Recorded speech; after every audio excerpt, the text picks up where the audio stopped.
Hello friends, welcome back.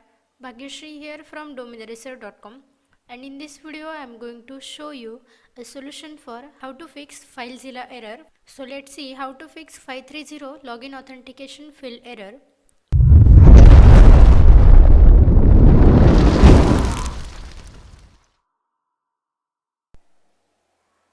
There are two main reasons why you are getting 530 login authentication field error. First is incorrect login details and second one is password database corruption. Most of the time the user get 530 login authentication field error due to entering wrong password. So here login into your cPanel account to get your correct username and host name. Go to FTP accounts under file section. Now here scroll down.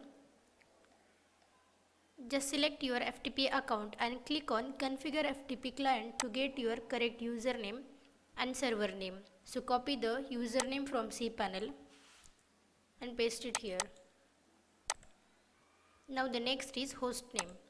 So copy the host name from cPanel and paste it here.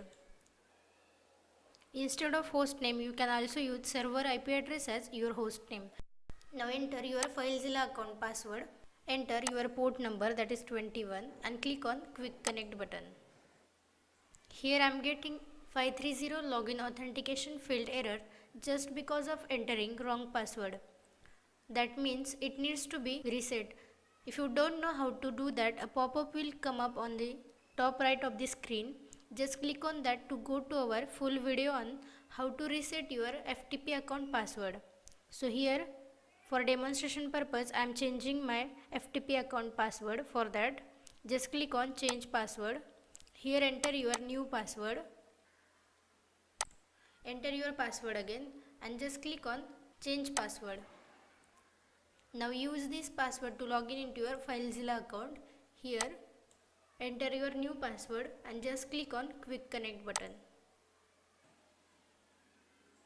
And here you will see the message directly listing successfully, that means FileZilla connected successfully. This is how you can solve your 530 login authentication field error entering your correct host name, correct username and correct password.